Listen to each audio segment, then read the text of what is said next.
মার্কিন নিষেধাজ্ঞাকে বৃদ্ধাঙ্গুলি দেখিয়ে পারমাণবিক ক্ষেপণাস্ত্র কর্মসূচি চালিয়ে যাওয়ার ঘোষণা দিয়েছে পাকিস্তান। পাকিস্তানের প্রধানমন্ত্রী শাহবাজ শরীফ মন্ত্রিসভায় এক বৈঠকে এই কথা জানান। এর আগে ভারতকে ইঙ্গিত করে একই কর্মসূচির ব্যাপারে যুক্তরাষ্ট্রের দ্বৈত নীতির সমালোচনা করে পাকিস্তানের পররাষ্ট্র মন্ত্রণালয়। এ নিয়ে বিস্তারিত থাকছে ইমতিয়াজ আলমের রিপোর্টে। পাকিস্তানের ক্ষেপণাস্ত্র কর্মসূচির ওপর যুক্তরাষ্ট্রের আরোপিত নিষেধাজ্ঞার কোনো যৌক্তিকতা নেই বলে মন্তব্য করেছেন দেশটির প্রধানমন্ত্রী শাহবাজ শরীফ। একই সঙ্গে দেশটির ক্ষেপণাস্ত্র কর্মসূচি নিয়ে কোনো আপোষ করা হবে না বলেও জানিয়ে দিয়েছেন তিনি।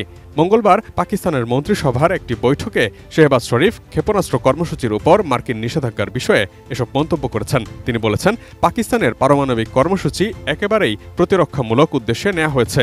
আগ্রাসনের জন্য এই অস্ত্র ব্যবহার করা হবে না। দেশের নিরাপত্তা রক্ষায় শক্তিশালী এই পদক্ষেপ অব্যাহত থাকবে বলেও জোর দিয়েছেন তিনি। পাকিস্তানের জাতীয় নিরাপত্তা কমপ্লেক্স ও অন্যান্য সংস্থার উপর সম্প্রতি যুক্তরাষ্ট্রের আরোপিত নিষেধাজ্ঞার বিষয়ে তীব্র অসন্তোষ প্রকাশ করেছেন তিনি। শাহবাজ বলেছেন, পাকিস্তানের পারমাণবিক কর্মসূচির উপর যুক্তরাষ্ট্রের এই ধরনের পদক্ষেপের বৈধ কোনো কারণ নেই। শেকড় থেকে শিখরে মন্ত্রিসভার বৈঠকে শাহবাজ শরীফ আরও বলেছেন, পাকিস্তানের পররাষ্ট্র মন্ত্রণালয় এ বিষয়ে কঠোর প্রতিক্রিয়া জানিয়েছে। তবে একটি বিষয় স্পষ্ট, এই কর্মসূচি আমার বা কোনো রাজনৈতিক দলের নয়, বরং এটি দেশের ২৪ কোটি মানুষের। এই কর্মসূচি পাকিস্তানিদের পছন্দের। পারমাণবিক কর্মসূচি নিয়ে কোনো আপোষ করা হবে না। পুরো জাতি এই ইস্যুতে ঐক্যবদ্ধ বলেও জানান তিনি।